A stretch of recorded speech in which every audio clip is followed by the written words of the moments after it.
সরকারি প্রাথমিক বিদ্যালয়ের সহকারী শিক্ষক পদে তৃতীয় ধাপে ৬,৫৩১ জনের নিয়োগপত্র দেওয়ার সিদ্ধান্ত স্থগিত করেছেন হাইকোর্ট। কোটা পদ্ধতি অনুসরণ করে তাদের নিয়োগ দেওয়ায় আদালত এ আদেশ দিয়েছেন।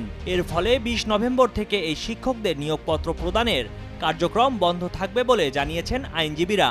এক রিট আবেদনের প্রাথমিক শুনানি নিয়ে ১৯ নভেম্বর বিচারপতি ফাতেমা নজিব ও বিচারপতি মাহমুদুর রাজির সমন্বয়ে গঠিত হাইকোর্ট বেঞ্চ এ আদেশ দেন।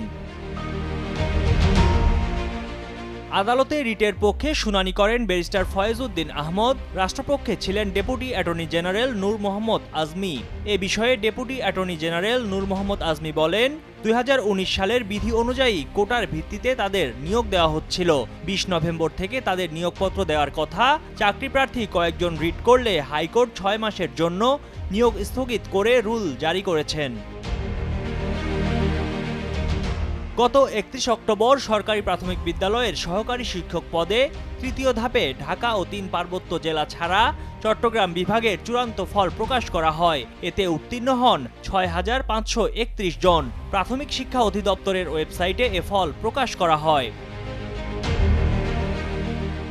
গত ২৮ মে সরকারি প্রাথমিক বিদ্যালয়ে সহকারী শিক্ষক পদের মৌখিক পরীক্ষা সহ নিয়োগ প্রক্রিয়া ৬ মাসের জন্য স্থগিত করেছিলেন হাইকোর্ট। এরপর মৌখিক পরীক্ষা গ্রহণ সংক্রান্ত হাইকোর্ট যে স্থগিতাদেশ দিয়েছিলেন, আপিল বিভাগ তা খারিজ করে দেন।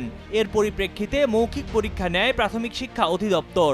তবে এই নিয়োগের জন্য লিখিত পরীক্ষায় প্রশ্ন ফাঁস নিয়ে গণমাধ্যমে আসা অভিযোগ অনুসন্ধান করতে নির্দেশ দিয়েছিলেন আদালত। ময়ূখ ইসলাম, কালের কণ্ঠ।